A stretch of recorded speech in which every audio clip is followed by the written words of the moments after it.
Hello, everyone. Welcome. We're so glad you could join us today for our webinar on data governance for independent insurance agencies, what leaders need to know.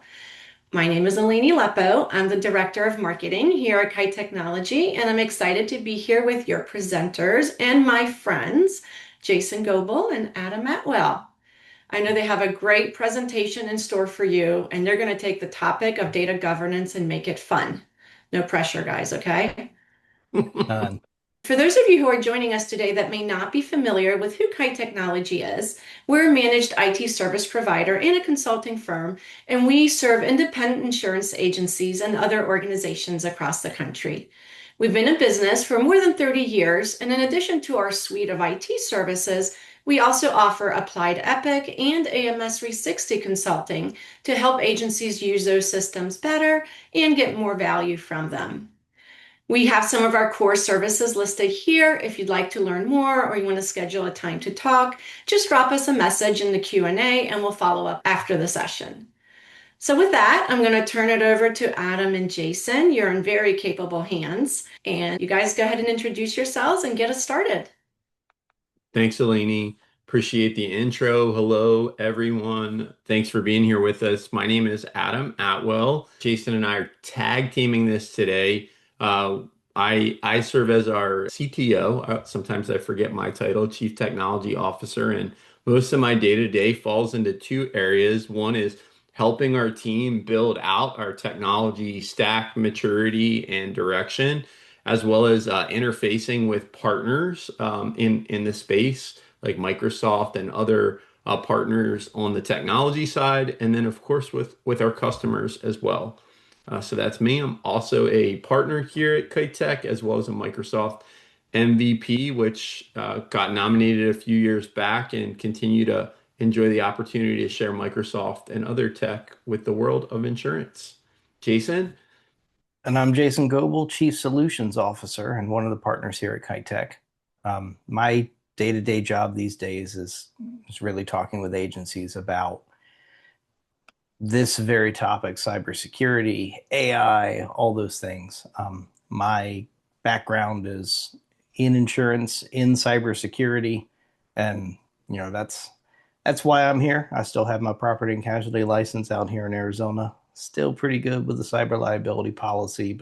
With our powers combined, this should be a pretty interesting little webinar here. So we got a little bit of an agenda for you. It's a big topic. It's got big words. I'm just going to get that out of the way and apologize for it now. There's one acronym I do want to bring to your attention that we use a lot when we talk about data governance and things like that.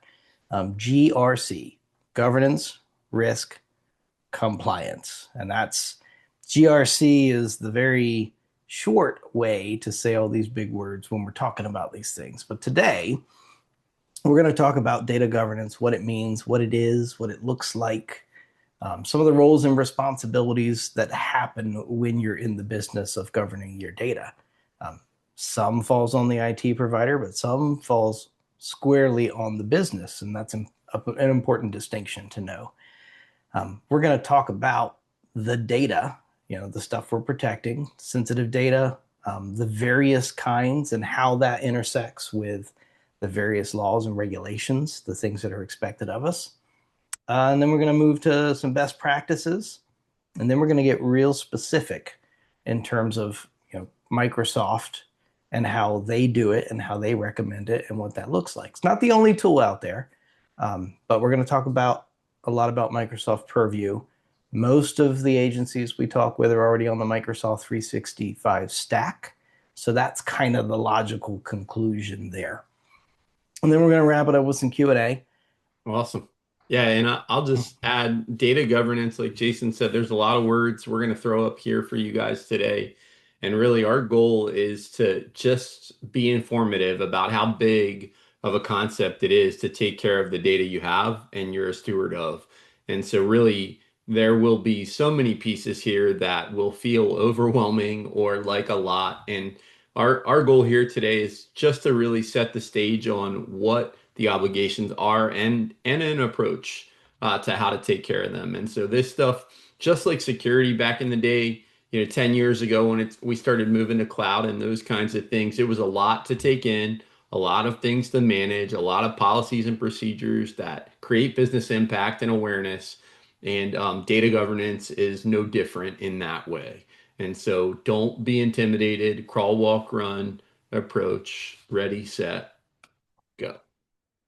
So let's kick it off with the big picture. What is data governance and what does that look like in an independent insurance agency specifically? So data governance is the overarching term for how an agency manages the full life cycle of everything that they touch that has some sensitivity to it, from cradle to grave, from creation of the data to managing and sending and receiving of the data to storing and archiving, and then ultimately deleting, which is part of it. Step one, you got to know what you have. Um, you need to know the controls around who accesses it, who can share it, where it goes. You need to have an understanding of how it gets protected. When it's sitting on a computer, sitting on a server, sitting in the cloud, what protections are around it. When it's being sent and transmitted via email or text message or all the ways. What are the protections and what does that look like? Data lifecycle is important. How long do you have to retain it? How long should you retain it? And how do you eliminate it when it's time to purge it? And ultimately, once you've done all of this stuff, how do you prove that you did all the things all along the way? That in and of itself is data governance. Why is this important? Why do we need to do it? That's an excellent question because Dad said so. Got it. That's There number it is. one. So if you don't find any reason along the way, just know that there's a regulatory requirement out there that says you have to do this at some point. But let's try and find a reason that makes sense. What's because this is a lot of work for us. We want to get some value out of it other than just checking a box. We know the box has to be checked. That's fine. But agencies have a ton of sensitive client data. The regulatory scrutiny is coming up. The carrier expectations, the Hartfords, the Travelers of the Chubbs, they don't want to get in trouble. So they want to kind of pass that buck down to you. So there's a lot of that. And if you think about what we do and how we do it, we're working with dozens of carriers and dissimilar and disconnected systems that we have to get and download from here. It's kind of a mess. It's the nature of the beast. That's just how it is in the independent insurance world. It's gotten better, but still, it's a messy structure, and that leaves us in a place where we don't know what we don't know.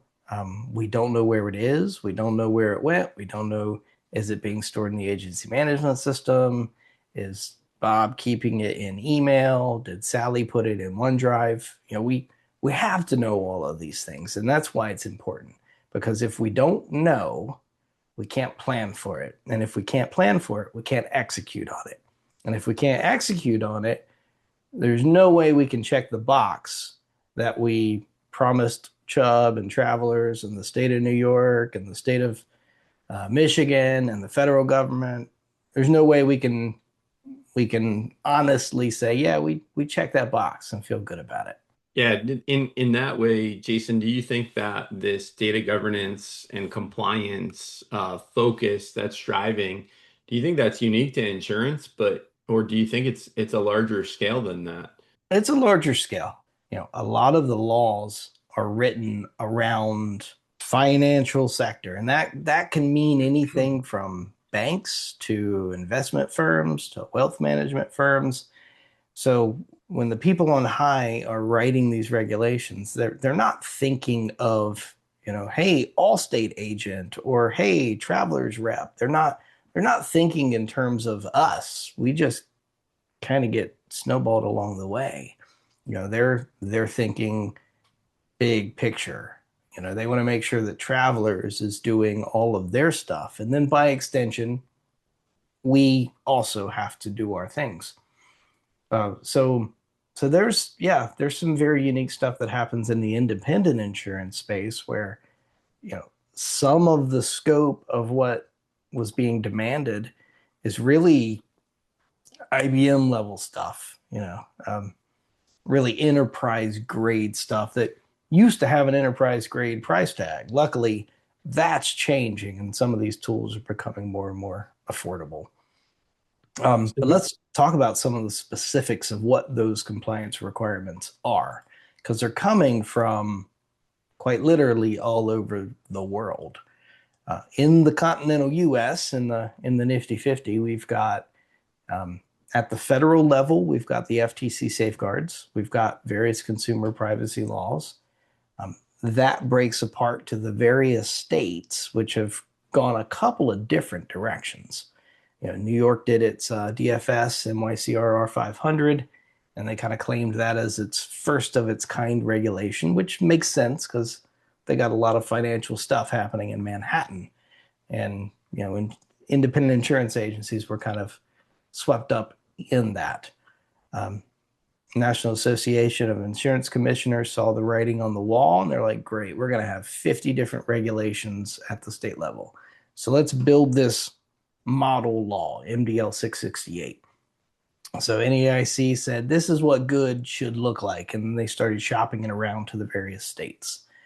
So far, 26 states have signed on and adopted that law pretty much in its entirety. It looks an awful lot like what New York did. So now you've got it happening at the federal level, and then you've got it happening at the state level, specific in the insurance world, in the financial services world. And then along come states like Colorado and California, and they're like, wait, consumer privacy laws. We want to protect our people. So California has written some very specific stuff around, consumer data protections. Colorado followed suit. And so all that's happening in the US. Meanwhile, you've got regulations like GDPR coming out of Europe, where they're like, well, we want to protect our people too. And we want those protections to follow our people. So if we've got a British citizen living in the US, we still want GDPR to apply to those people. So now we have to kind of keep that in the lens as well. And the good news is most of these laws are kind of interchangeable. You need a written information security program. You need to be doing annual risk assessments. You have to protect your data. You have to know what that data is, what part of it is confidential versus non-public. And you need to assume that something bad is going to happen, and you need to be able to detail how you're going to respond to that. That's ultimately what you get graded on. When you have a cybersecurity incident or a loss of data or something like that, and the state of New York comes knocking, they're going to want to know, what did you say you were doing to protect this data? And did you actually do it? And then based on that, they'll determine what the penalty is. We don't see a whole lot of fines for trying really hard and missing the mark. When these regulations come to bear, what we typically see, the fines are punitive. You said you were doing X and you failed to do it completely. Here's a fine for you. Or you didn't even try. You didn't even put in the work. You just assumed that nobody was looking. Here's a fine for you. So that's why it really matters. We want to undertake the exercise and do a good job, of course. But in that effort is where we avoid fines and penalties and things like that. Nobody's blaming us for trying to figure this out. So that's kind of the good news. Yeah, on that side of it, of how many different things come along with the written security program or the risk assessment, all these protections, the folks on high, as you described them, writing these requirements for us. The reality is turning these things on overnight almost never happens in an SMB like scenario. And so I think one of the things to call out here is this stuff is huge. And like Jason said, it's about showing the effort of continuing to evolve and really maintain a maturity and priority about the process of caring for the data over time, right? And proving that out. If you're doing it out of malice and intention, you're probably going to see a different response to, okay, well, this was what we did last year and we've gotten a little bit better this year and this is our plan for next year and those kinds of things. And so keep that in mind as you look and hear and listen here. This isn't an overnight light switch flip. It takes time to build it. How about the side on the personal side? You mentioned, the pieces of some of the states really looking through the lens of, the actual person, right? And what can you tell us about that focus, not just at a federal, state level, banking, regulation, those things, but what is this personal information thing? So you're going to see a lot of acronyms. Um, you've got HIPAA, you've got SPI, you got PI, and we'll break those down in just a minute as we're further along into the presentation. But it really all kind of falls on this concept of personally identifiable information. PII, that's going to be anything that ties back to a user, anything that ties back to a customer, anything that ties back to a prospect, that they've given you with a level of trust. So that could be anything from like a driver's license number to a social security number to bank routing information to a collection of things that are seemingly innocuous, like my full name and my email address and my home address and my cell phone number. These are obvious things that can pretty much be found anywhere, but yet when I give them all to you in a nice little package, I've just given you enough information to identify me. Therefore, the flag goes up. And now we have an obligation to protect this stuff. It's important to know that, like you mentioned, it's not a light switch, and it can't be, because the goal of data governance, the goal of GRC, is understanding and knowledge and management. So that's hard work, and it takes time, and it's never done. It's an iterative thing, but the expectations are there. Understanding reasonable safeguards. Well, you need to understand what reasonable is, because that changes over time as tools get cheaper and things like that. It is more reasonable to assume that you would have bought that tool if it doesn't cost much. So, and these things are kind of ambiguous. They're not written prescriptively, but it's important to understand, like least privilege access, secure sharing. These things happen all the time. They change all the time. And so our roles and responsibilities also change all the time. And that's what we have to kind of think through. Who's doing what? Who's answering the question? This sounds like a lot of stuff to keep track of, and whose job is it? This sounds like a lot of different aspects of things to manage, for sure. It sounds like it takes a village. Probably. And it does. If you've worked with Microsoft and things like that, you've probably heard the term shared responsibility model. And you'll see this with Amazon Web Spaces. You'll see this with if you're in the habit of reading end user licensing agreements for fun, like I am, you'll know that everything kind of works off a shared responsibility model. As the provider of the system, the agency management vendor does some things. You also have some requirements: using the software legally, not sharing passwords, credentials, and login information, things like that. So every single person that touches non-public information, PII, any of that secure and confidential data, any single person that touches it has an obligation to it. And that's from the executive leadership to the named person. We're starting to see regulations say, write down the name of the person I'm going to call and ask the questions of. And that becomes your compliance officer. And, what does that look like? Your IT department, both internal and external. We're a managed service provider. We do a lot of outsourcing of IT departments and working with internal teams. That means we have to be on the same page. We have to collaborate on this stuff. They don't get out of it. They don't hand it off. Employees, they have to be trained. They have to be doing the job the way we decided that the job needed to be done. External auditors, if you come in and somebody looks at the system, a consultant comes in, does some things.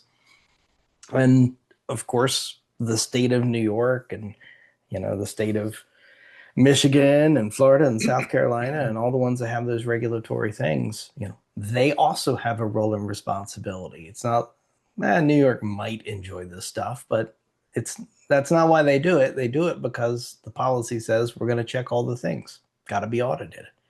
Same with travelers and Chubb and, the carrier contracts that you sign. The carrier contracts say that you have to do certain things on your behalf too. So this is, in all ways, this is a two-way street. So just to draw a line for our audience here, Jason, the way I like to think about this is a very similar path to what we've seen about security responsibility over the years. There was a, Yes. there was a period of time where we could say, well, I pay a guy for security and it's his job and he handles that, or I pay a partner and they handle those things. And this is really what we see in compliance and regulation is really just an evolution of what we see in security, right? And so, take, for example, the basic security aspect of knowing, okay, this is a phishing email, or I shouldn't click here, or I need to understand what a trusted website looks like, basic core concepts. 5 to 10 years ago, it was IT's job to know and create those boundaries of safety, right? And security, and whoever IT was, whether it's internal or external or the space between. And now we have that obligation at the employee level, right? At the person Mm-hmm. level in your business. And so, in that same way of that shared responsibility from a security standpoint, compliance will and should follow the same path. We, as custody and stewards of the data we're in charge of, have to understand how to use it, how to care for it, and what policies and procedures we have as a business that honor these things, regardless of the tools we use or the partners we have.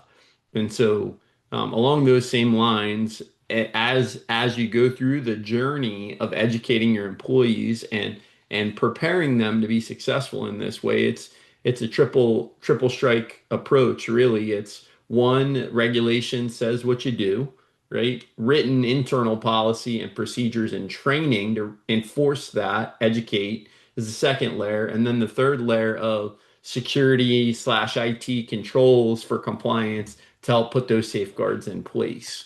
And so we're giving a little bit of the big picture away here, but would you say that's a fair analogy to consider the whole line from security requirements on the business and the employee, et cetera, and compliance? Yeah, absolutely. And I mean, we've seen it on the compliance side, we've seen it on the security side. There's certainly a pendulum and it swings. Yeah. And it swings reactionary. When when New York first started to put together its regulations, the pendulum was swung far out where they were like, hey, IT people, just handle these things. We got to check these boxes, do the things. And yet the risks didn't go away. The compromises didn't go away. People are still losing data, they're still getting hacked, all the things. So the latest round of regulatory language is starting to push that pendulum back in the other direction. We saw some folks just handed it off, said, IT, do the things. A lot of people said, we can't afford this. We're just not going to do it. I even talked with some agencies like, okay, let's be honest. Are they even checking? And, well, Sure. yes. Starting So to, the regulation has kind of swung the other way, where we're starting to see the pendulum move back towards the agency principals, the owners, as sure. like ultimately you, sir, are the holder of the data. You're just providing access to everybody else, including your IT department. You're providing access to them. So we're starting to see it kind of go back. But there's a balance there because you know if you're an agency owner, you're likely not a Microsoft MVP. You're likely not a cybersecurity expert. So interesting, interesting dynamic that continues to play out for sure.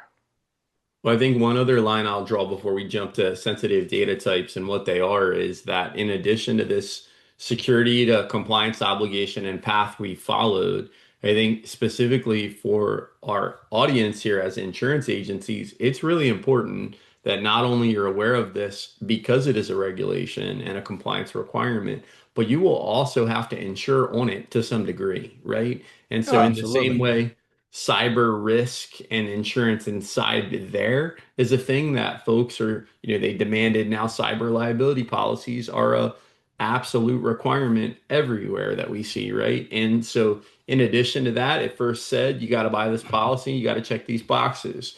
Now it's saying prove you're checking these boxes, and data governance is just going to follow that path for sure. Awesome.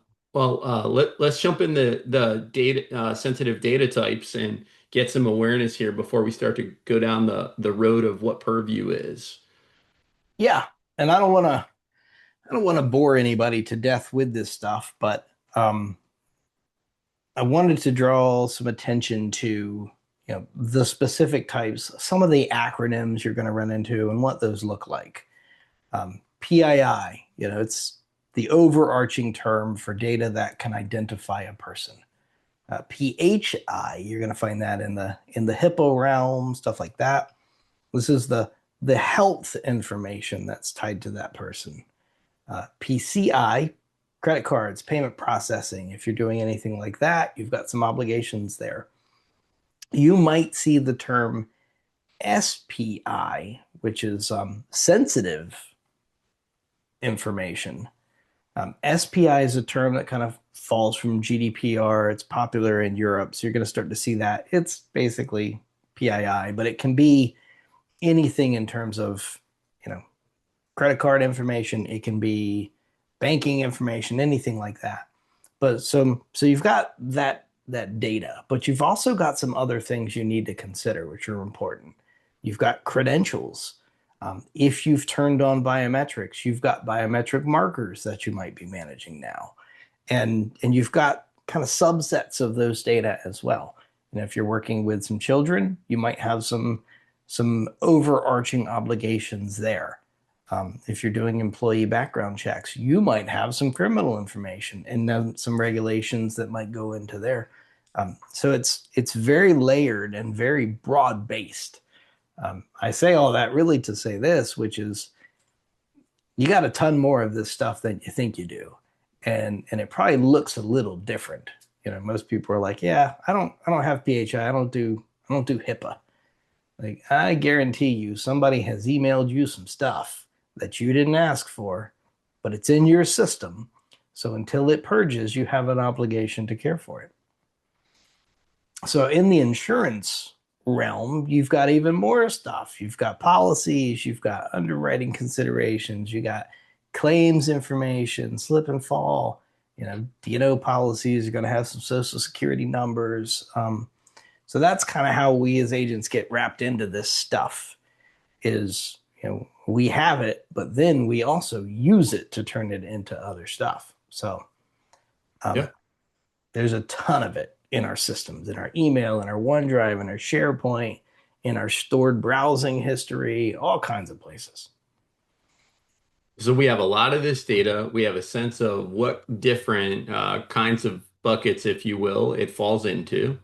And I mean, that kind of takes us to, well, this sounds like a lot. What do we need in turn? What's the approach look like? What are Yeah, the let's core talk about what pieces? good looks like. Yeah. Um, and it's because the regulations don't tell us. They use words like reasonable and appropriate.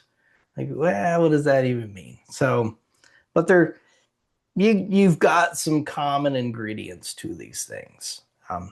Written data protection policies. Write it down. Information security policies. Live by those words. Review those things and make sure that the policy really reflects reality. That's the important part. If you say you're doing it, you want to make sure that you can demonstrate that you're doing it.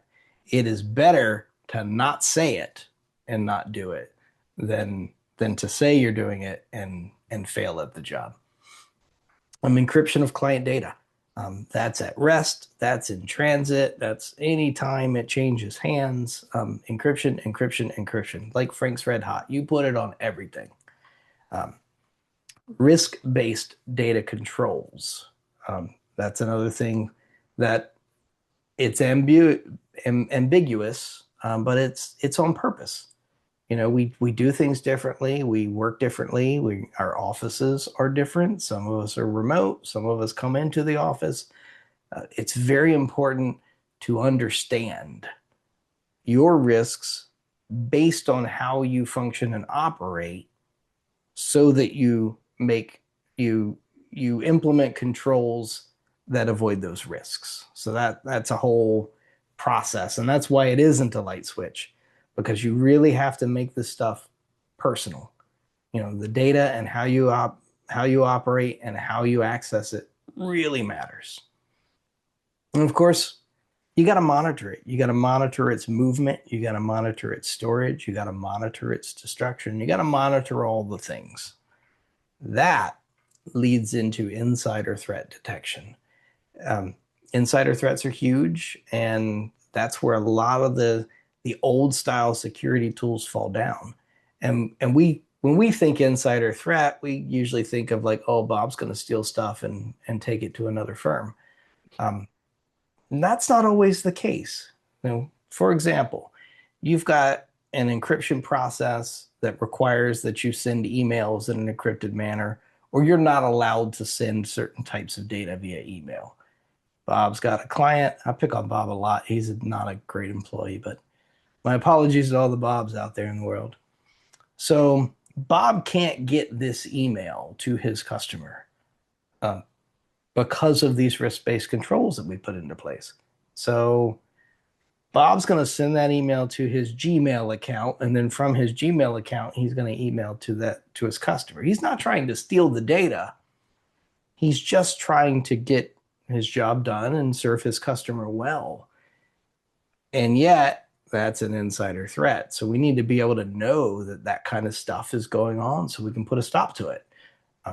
Not because of theft, just because Bob's really trying to do a good job, just bringing too much risk along the way. Another thing that good looks like is auditing, investigation, readiness, checking the boxes, and then looking at how the boxes got checked. That's conversations, that's talking about it, that's running what if scenarios.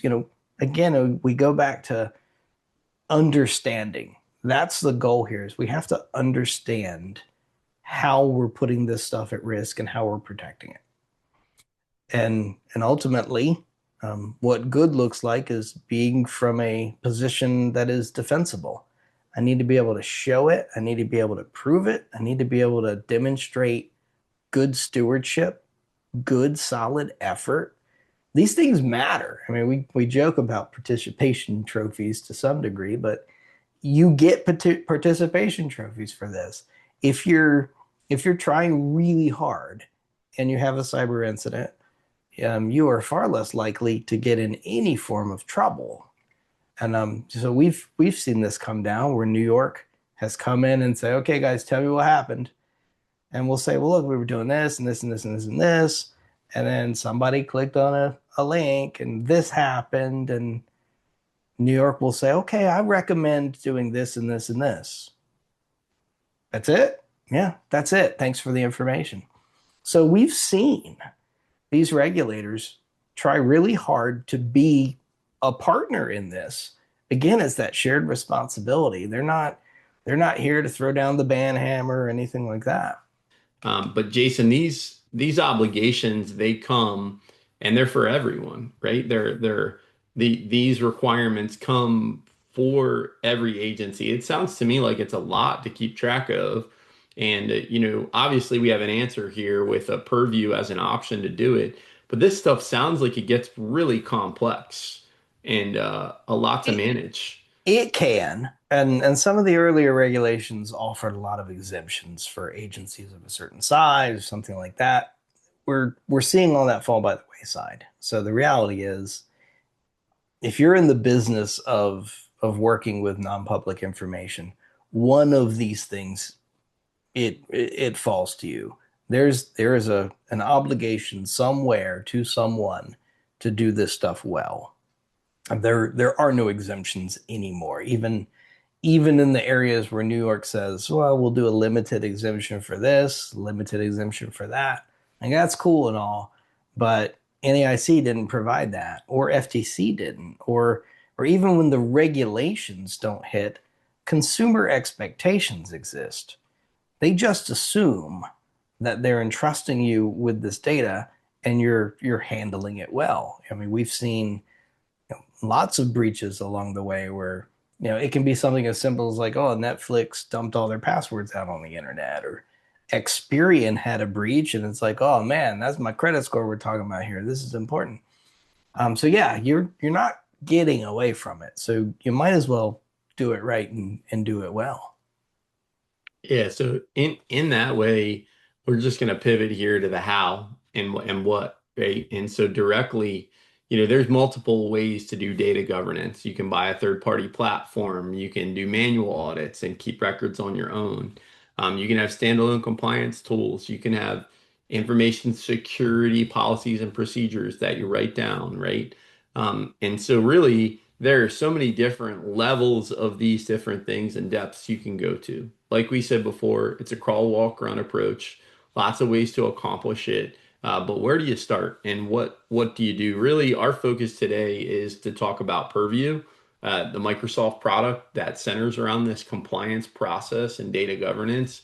And the reason why is because realistically, it's the closest to where we already are, guys. And your agency management system, whether you're in Vertafore, whether you're in the AMS product, whether you're in Epic, Applied Epic, or Hawksoft, any of them don't have built-in data governance policies, procedures, processes, technical tools by themselves. And so there's limits to what you can control there and what happens there. And there's other ways that you'll accomplish maybe data governance in the agency management system. But where it spans for most of our clients, we find that Purview makes the most sense because they're already in Microsoft, right? And so realistically, the question of, well, why now? Right? How and why now? And so really, there's a few things that Microsoft has been doing. One is they've positioned Purview at the business level. They have a distinguishing line between business and enterprise of 300 users. And for a long time, these features were out of reach for users like us, day in and day out, SMBs trying to do these things, whether it's security or compliance. And really, Microsoft recently brought down the cost of some of these tools for specifically for SMB, right? And so that's one reason why now. To this point, we've always known that taking care of data you have is important and the obligation that comes with that, but we didn't have a real practical approach to support it. One, two, you couldn't really do a lift and shift without the right tools. Part of that was getting to the cloud or a modern tool stack, right? Because managing this inside of a local on-prem environment looks different to a degree and comes with other approaches. And so Microsoft said, all right, we're going to build this cloud first approach. We've done that. Now we're going to put these tools and make them easier for SMBs to get within reach of. So the costs have came down. Microsoft's created add-ons for SMB that you can bolt on. You don't need to buy an enterprise license. And so those are great. In addition to that, right, regulation continues to dial up like Jason's already covered. So we have more of an obligation to be prepared to prove these things and to actually do them, not just write a policy down. And then last but not least, AI is blowing up the scene on drawing attention to where this isn't being done well. And one example of that is, let's say that you have data sitting in what you think is a secure space, and then you use AI and you query to get somebody's pay information or some other level of sensitive information you thought was protected but isn't. So AI is doing that. It's also adding visibility to being able to reach your data faster, further, and, really get to it and do things with it. And so where data isn't organized, and you can really see that, and AI is exposing that from both ends, from a vulnerability and an efficiency standpoint. And so realistically, there is so much here, guys, to cover in terms of what these tools can do. But really, Purview is a tool to make the process easier, right? More predictable, more consistent, more streamlined to honor the policies and procedures you write. And it's already, again, in the place where you are. So we're going to talk about a few key areas of responsibility. The first one is records retention and disposal, right? Jason covered a few of those pieces earlier when he talked about the obligations coming from on high, right? Every different place you might imagine, state, carrier, federal, global things. And realistically, we have an obligation to maintain data for a certain period of time, and we need a way that we can manage that data. Some agencies say words like, I want to keep it forever. Why don't they want to do Hmm. that, Jason? What happens if they keep it beyond the obligation? What's the risk there? Well, the number one risk that I see is exposure. You know, Yeah. I if this is Mary asked a question here that ties into this. So when you're working with an MSP like Kite and they tell us what we need to do, are we both sharing the responsibility? The answer there is yes. And let me give you an example of that. Um, Email is one of the easiest things to compromise. And when you give that username, you give that password, you do that MFA bypass, and somebody gets access to your mailbox, you got a treasure trove of stuff.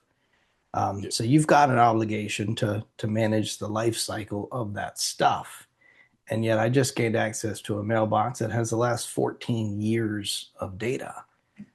Um, well, now we've got 14 years worth of apology letters to write, and we've got 14 years worth of identity protection to pay for on behalf of those not even customers. I mean, they could be prospects, they just people who they just drove by and wanted a quote and said thanks, no thanks.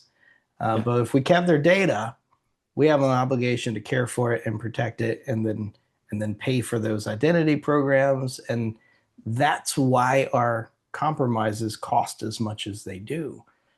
So you've got to find ways to eliminate that, put it in the box. Um, there's some E&O stuff. It sometimes it works in your favor when you can go back well beyond a time frame and prove something, but sometimes well beyond a time frame and it doesn't work in your favor. The longer the data lives there, the spottier it gets, and then it becomes questionable. Um, so Yeah. yeah, it's there are other reasons, but the risk and exposure is the number one thing for me. Is Definitely. yeah, I had an agency. They had a producer who passed away, and the mailbox wasn't deleted, and someone gained access to it. So this is years and years and years, decades of access to data to a person that wasn't even on the planet anymore. And yet now we have a legal obligation to respond and protect to that breach. So that's why it matters. Yeah. Well, I think the E&O and risk exposure to keeping that data is one side of it. The cost is certainly another because it's not cheap to maintain these records and this data. We're going to dive through just a few of these. We have slides for most of these that we're going to put up. We're going to be brief about them, but we're just painting a picture here between what you see of a capability that's an actual feature set and a column of business premium versus business premium add-on with the Purview add-on attached, right? And so MSRP onto your business premium license is $10 per user per month. And so Looking at these capabilities, I'm just going to call out one specific kind of thing. Let's say you're obligated to protect credit card information in a different way. Do you want your end users looking at every piece of data you have and classifying it manually?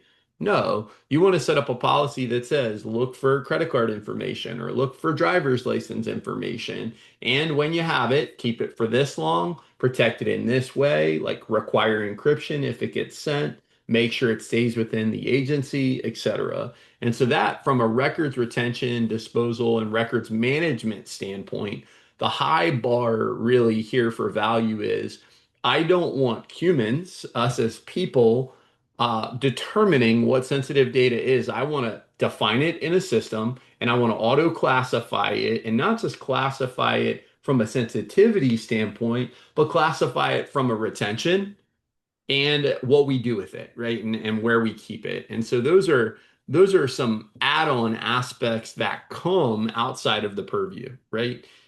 In addition to that, the disposition review and proof of disposal piece, right? Well, how can you prove that you got rid of those records, right? There's a whole process for that. None of those workflows are baked into the standard business premium stuff. As good as you get are basic retention policies, as well as the ability to manually classify your information. So that's high level on kind of records disposal and data life cycle, if you will. There is this whole aspect called records management.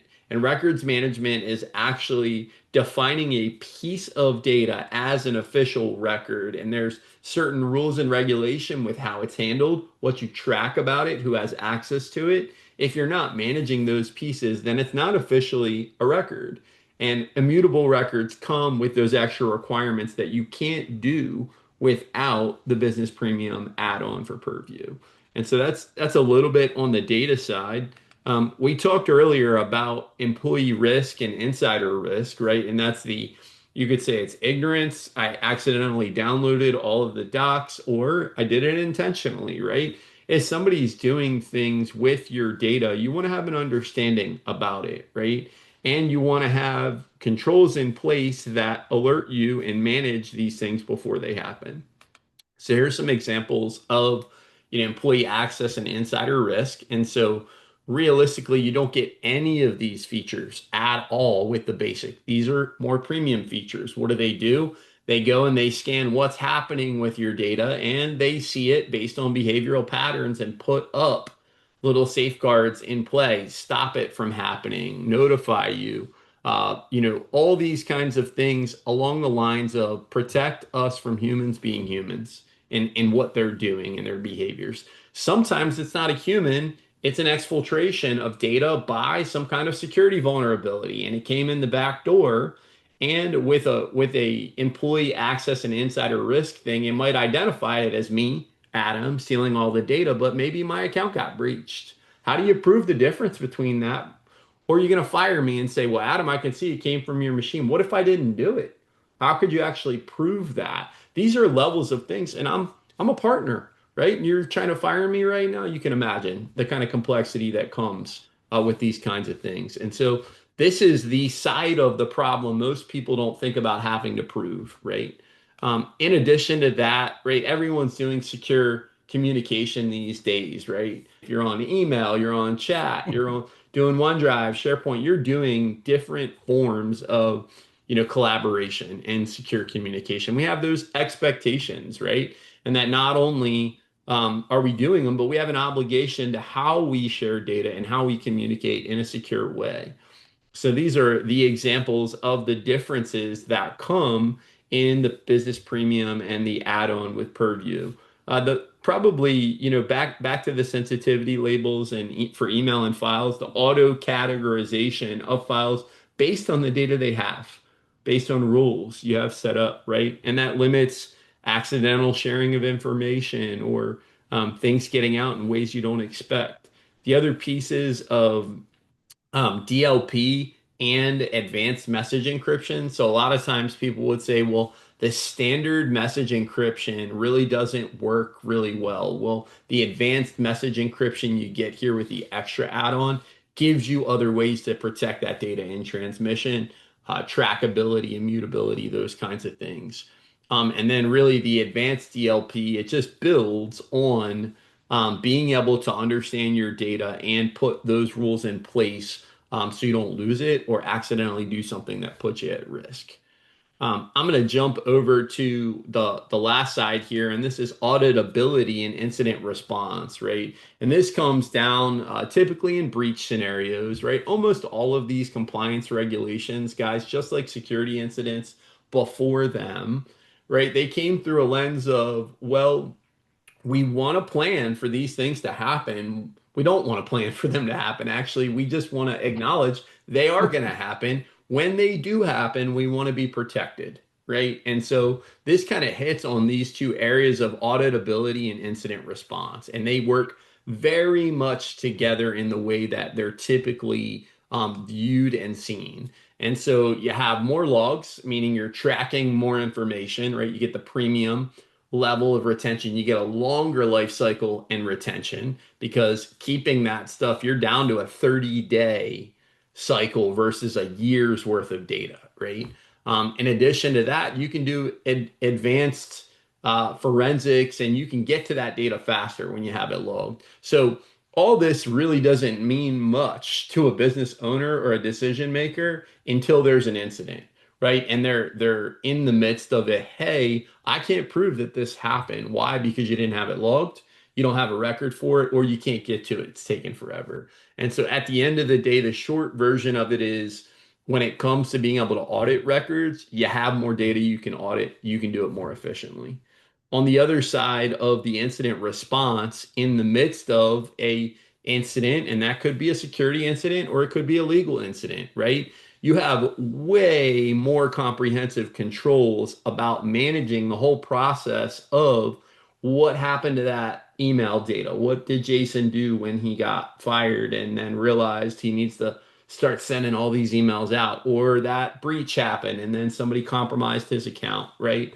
Or how did Jason handle his email over time and those kinds of things. And really, again, same kind of thing in auditability. Really, it's that start side of things, really basic, and then this is an extended capacity.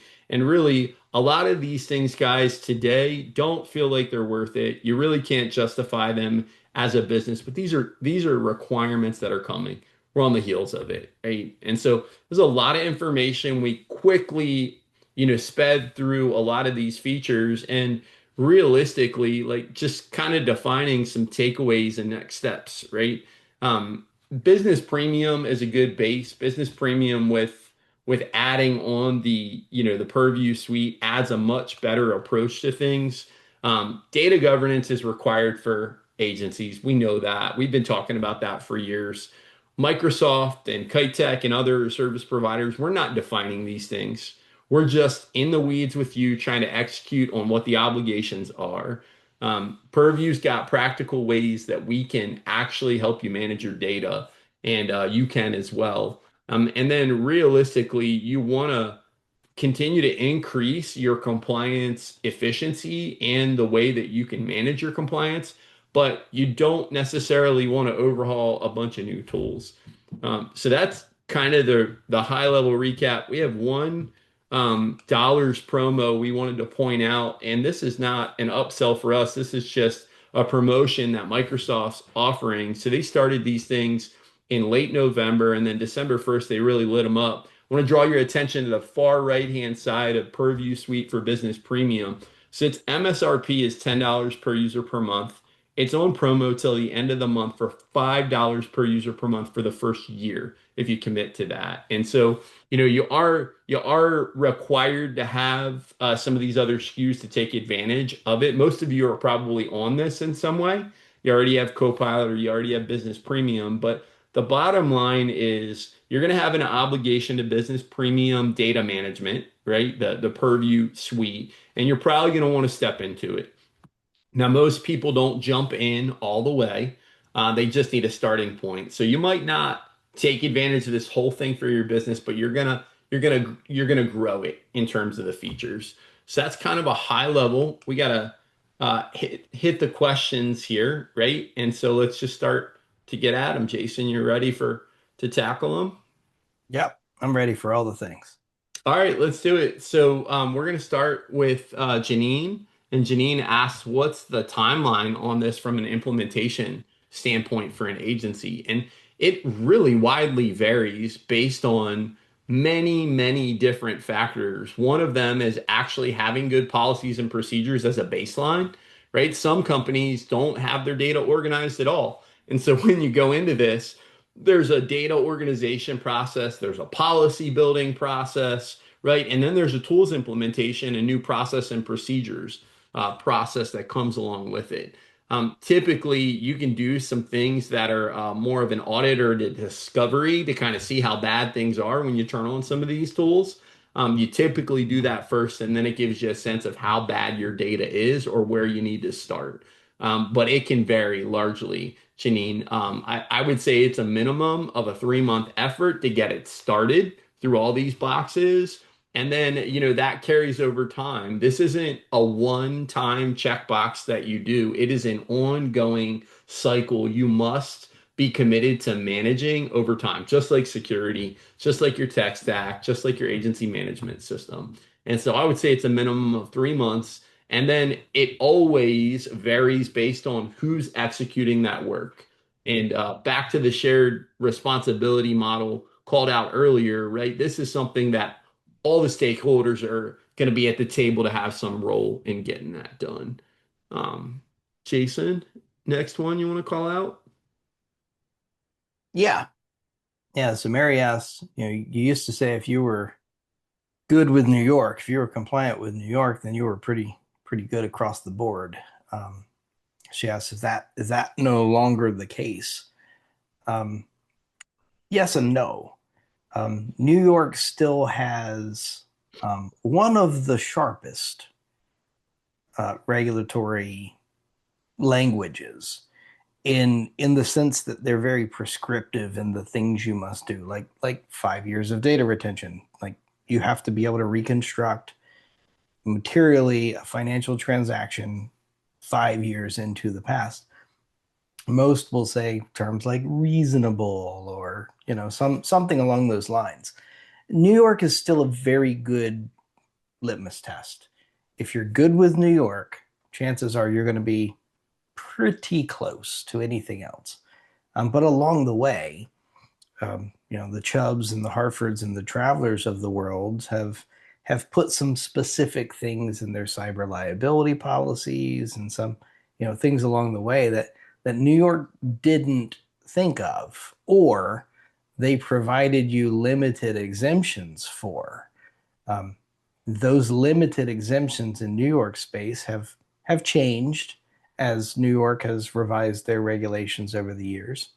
Um, but as NAIC comes along and more states adopt to that, they're not acknowledging these exemptions. So New York still gets you pretty close. If you are comfortably checking all the boxes in New York, you're still in a really good spot. But there might be some specifics in a certain state or in a certain purview or something like that where the answer has to be a little more specific than yes, we did what was reasonable. You might need to define it.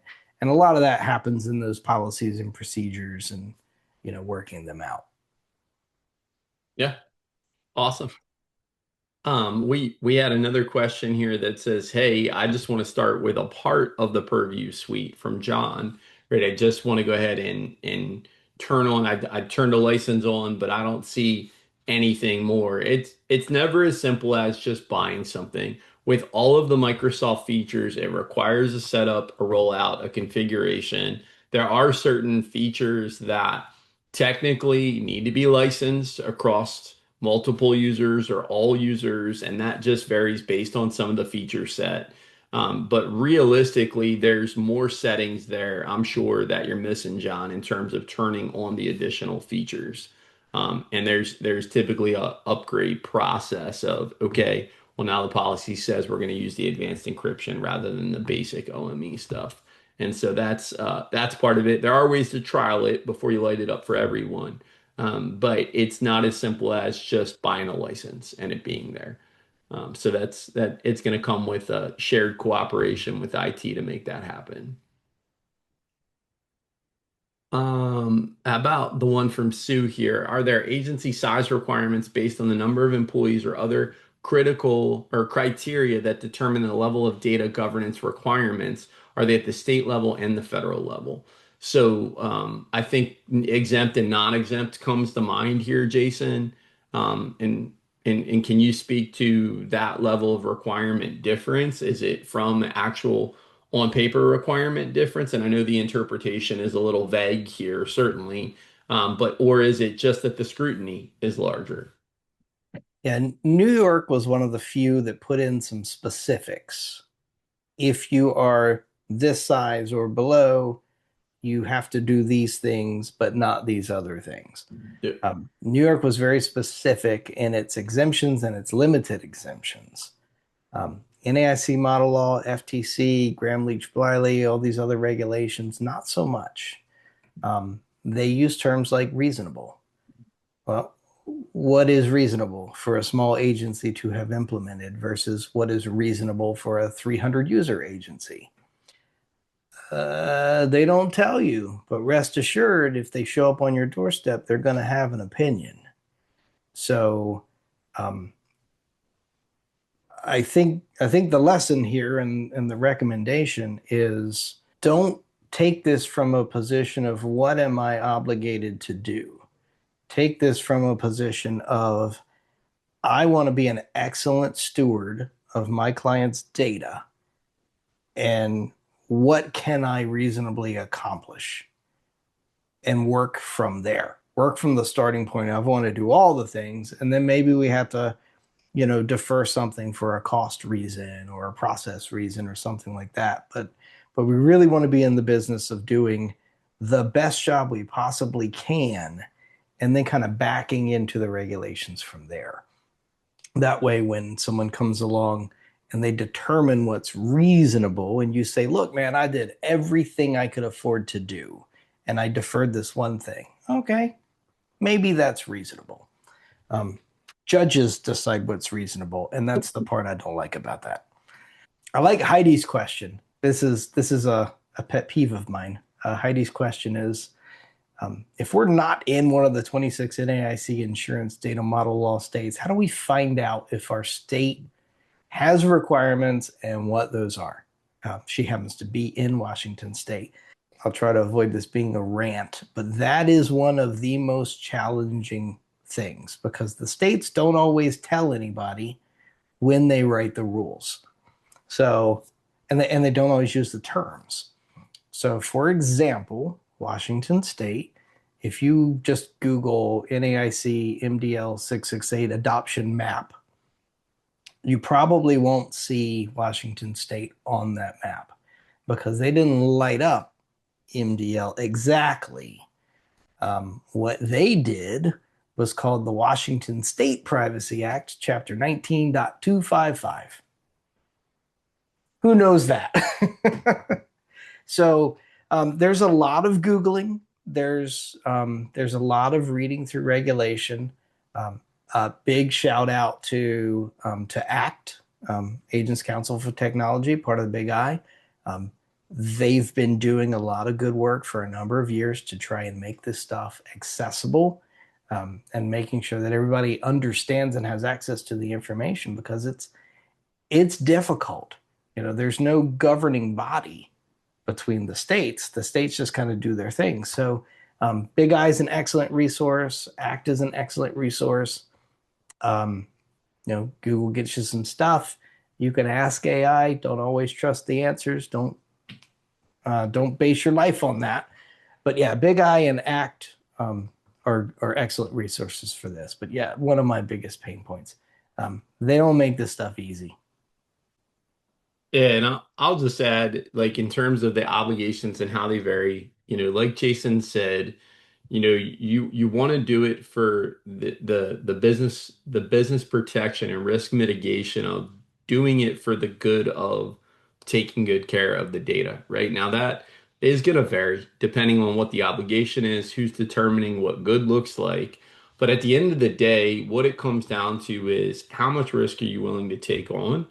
What can you prove? What can't you prove? And really, even though today Model 668, which is one of the main models for Washington, let's say, they may have different regulations than Class A New York DFS does.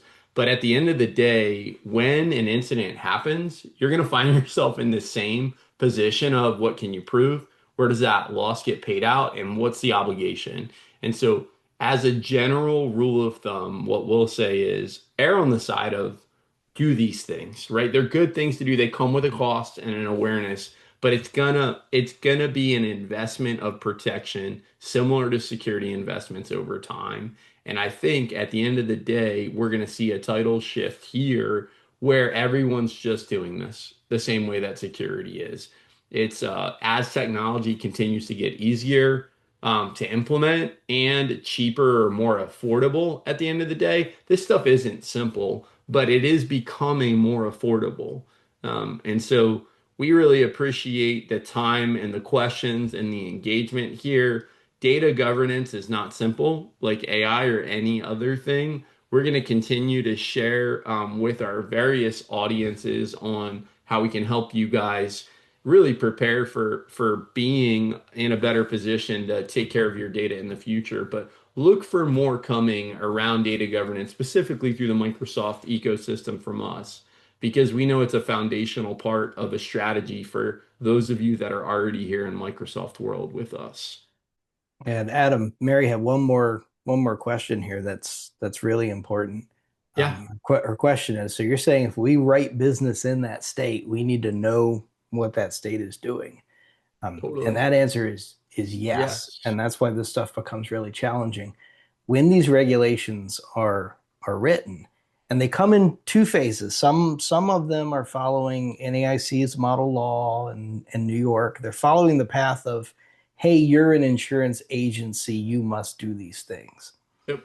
And so they're regulating and weaponizing on what they can, which is their licensing. So if you have a license in that state, be it resident or non-resident, they have expectations Expectations. of you. Yep. The other piece of that are the privacy laws. California, we go back to Washington State. Washington State has had a Consumer Protection Act on the books since 2012, so not new from their perspective. Yep. California, Massachusetts, same thing. And they are saying, I don't care where you are, I'm protecting our residents. So if you have data for a California resident, you owe me some explanations. And that's Yep. how all the regulations are being built and I say weaponized, but um, they're not trying Enforced. to use these things against you as penalties, but that's the enforcement lever that they can pull is I protect my consumers in my state, and therefore now I'm going to hold you accountable. That's what I mean when I say weaponized. They're holding you accountable. If you're doing business in their state, if you're doing business with their residents, and that's where GDPR and those European regulations come into view is Yep. you know they're protecting their folks on in the best way that they can. So I mean, long story short, this is something we all have to be in the business of doing. There's no avoiding it. It's there. It's real. Um, it ain't easy, but it's absolutely worth it because at the end of the day, we do have to be good stewards of that private data that we promise to protect. So, if not for the regulation, do it for you, do it for your own business and sleeping at night. I want to make sure that I sleep well at night. Therefore, I'm going to do all these things to make sure that I did everything I could to do my part in protecting this stuff from getting out on the dark web. And that's where I recommend everybody kind of find peace with it. Yeah, it's a pain in the butt, but man, we're going to feel so much better about it when we're doing it well. Well, thank you, Adam and Jason. It was an excellent presentation. I know we gave our audience a lot to think about. So you guys take this and hopefully it's a great starting point for you as you start to build your data governance for your agencies. If you'd like to learn more about Kite Tech and how we can help, please don't hesitate to reach out. We have all the options here on the slide, and we'd love to have a conversation with you and just see how we can help. Before you head out, we'd love it if you would take a minute to complete the survey. We really appreciate your feedback, and it really does help us improve our sessions going forward. So thanks again for spending your time with us today, and hopefully we'll see you at a future webinar soon. Take care, all.